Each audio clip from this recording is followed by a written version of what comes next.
kwica.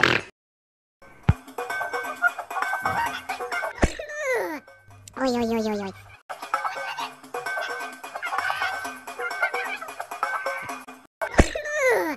Oy oy oy oy oy. Yigisha mwiza, muri iki kugira ngo nzaragwe ubugingo buhoraho? Uzi amategeko, ese icyo yasomamo ni iki?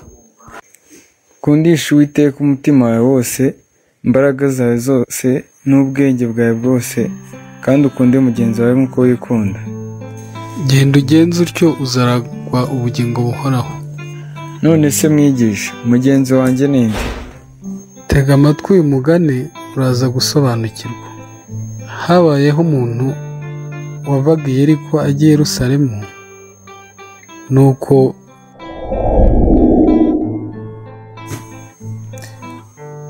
nimundebere ibyo ndi bujyane ngiye guhaguruka de. Ugire vuba dore amasaha aragiye ataza kumfatira mu nzira. Ba bajura bavuga ngo baba hariya muri ya misozi y'i Yeriko bataza kuhatsinda. Dore ibintu byose nabitunganije, imyenda uzambara nayishyize ku ndogobe, ndetse n'ibiryo bizagutunga nabyo nabishyize ku ndogobe. Uzagira urugendo rwiza kandi uzihute muri la misozi y'i Yeriko. Numva ngo hasigaye haraje abambuzi, ibisambo, bitazakwambura amafaranga ufite, dore ni menshi. Uzagira urugendo rwiza kandi Imana izakurinde. Papa, ugenda amahoro, Imana izakurinde. Uzareba ikintu uzanzanira. Mama, uriya muntu akunda kunyura hano atwaye ibintu byinshi ku ndogobe. Ajya ansuhuza. Mwana wa, uriya muntu ni Umusamariya, ni abantu bo mu bwoko bubi, ntazakwake n'amazi yo kunywa ngo uyamuhe. Kandi mbona ari umuntu mwiza, anyuraho akansuhuza. Reka, bariya batera n'umwaka ntukajya ubasuhuza.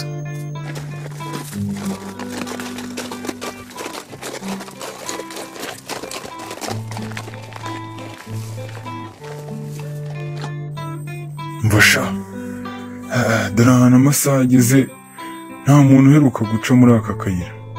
Iyo tuzakavamo, ariko noneho umuntu uri buhace ntabwo ari buducike.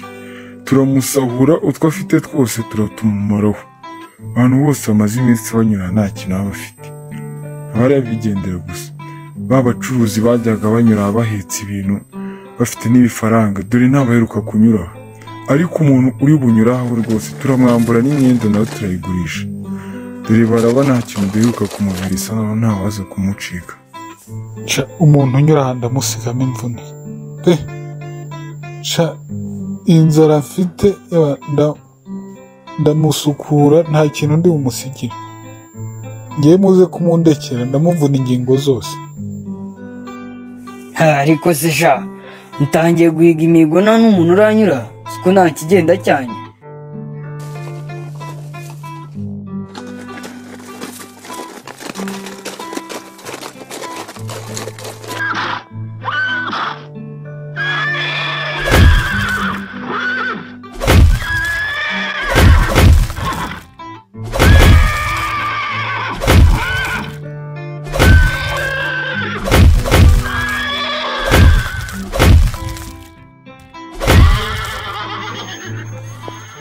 Nyamuneka mwingirira nabi ndi mwene wanyu w'umuheburayo.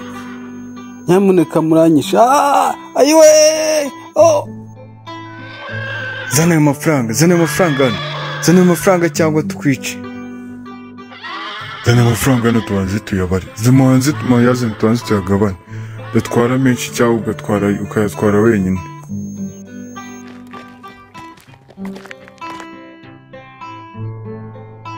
Nihagira untabara. Nyamuneka nimuntabare. Uwo ninde? Niko sha. Oya ntabwo ari njye. Ndihuta rwose ngiye mu isengesho rya saa 9. Ihangane urabona undi ugufasha. Oya sha, ndihuta wihangane rwose, tegereza abandi wenda urabona undi ugutabara. Izi nzandiko nzijyanye hariya muri hekaru ya Yeriko, umutambyi yambwiye ngo birihutirwa.